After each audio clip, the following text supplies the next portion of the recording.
एक तरफ यहाँ एससीओ समिट हुई तो दूसरी तरफ रूस का विरोधी यूक्रेन इस बात की आशंका लगा रहा है कि भारत इसके साथ मिलकर क्या करने वाला है और यूक्रेन पर अब कौन सी मुसीबत आने वाली है, क्योंकि यूक्रेनी राष्ट्रपति भी इस बात को जानते हैं कि भारत रूस के साथ मिलकर क्या कर सकता है। बहुत कुछ चल रहा है इस वक्त जियो पॉलिटिक्स में, आइए जानते हैं क्या है पूरा मामला। पर इससे पहले एक लाइक करके सब्सक्राइब बटन को प्यार से दबा दीजिए। देखो खबर सामने आ रही है, एससीओ समिट की किस बात से चिढ़ गया यूक्रेन, रूस को लेकर कह डाली बड़ी बात। अब ये बात क्या थी और कैसे ट्रंप को भी प्रभावित कर रही है, ये जानने योग्य है।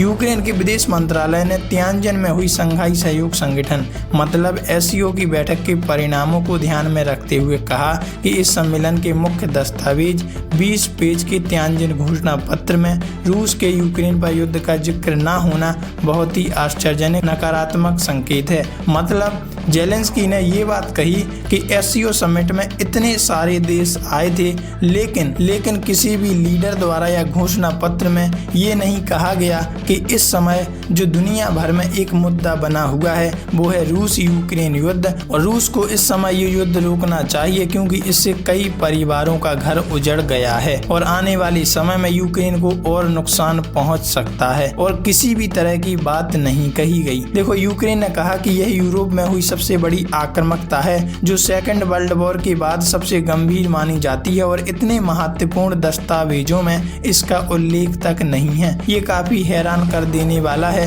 जबकि घोषणा पत्र में कई अन्य युद्धों, आतंकवादी हमलों और विश्व के घटनाक्रम का जिक्र है। रूस यूक्रेन युद्ध की चुप्पी साफ तौर पर एक बड़ी चूक है। रूस की चाल कामयाब नहीं हो पाई।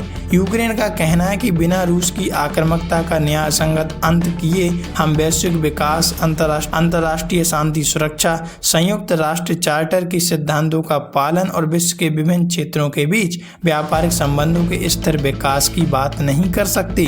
यूक्रेन ने इस बात पर जोर दिया कि एससीओ समिट के बयान में रूस यूक्रेन युद्ध का उल्लेख तक नहीं हुआ और न किसी लीडर ने इस बात को रखा। रूस के कूटनीतिक प्रयासों की असफलता का परिचायक है। रूस कोशिश कर रहा था कि विश्व को इस युद्ध को लेकर दो हिस्सों में बांट दें और यह धारणा बनाई जाए कि यूक्रेन की यूरोप और उत्तरी अमेरिका के बाहर के देशों में रूस की आक्रामकता को लेकर सकारात्मक सोच है, लेकिन इस बार रूस की यह चाल कामयाब नहीं हो पाई। रूस क्यों रहा असफल? यूक्रेन का मानना है कि रूस अपनी तमाम कोशिशों के बावजूद एससीओ के सदस्य देशों की राय को एक ऐसी स्थिति में लाने में असफल रहा जो उसके पक्ष में हो। यूक्रेन ने पुनः सभी शांतिप्रिय देशों से अपील की कि वे रूस की आक्रामकता का आकलन करते समय अंतर्राष्ट्रीय कानून और संयुक्त राष्ट्र चार्टर के नियमों का पालन करें। यूक्रेन ने चीन की महत्वपूर्ण भू राजनीतिक भूमिका को ध्यान में रखते हुए बीजिंग से आग्रह किया कि यह यूक्रेन में शांति स्थापित करने के लिए अधिक सक्रिय भूमिका निभाएं। यह शांति तभी संभव होगी जब सभी पक्ष संयुक्त राष्ट्र के तौर पर इस शांति का पालन करेंगे और कानून का उल्लंघन नहीं करेंगे। वैसे आप इस बारे में क्या कहना चाहते हैं? कमेंट में लिखकर अपनी राय जरूर साझा करें।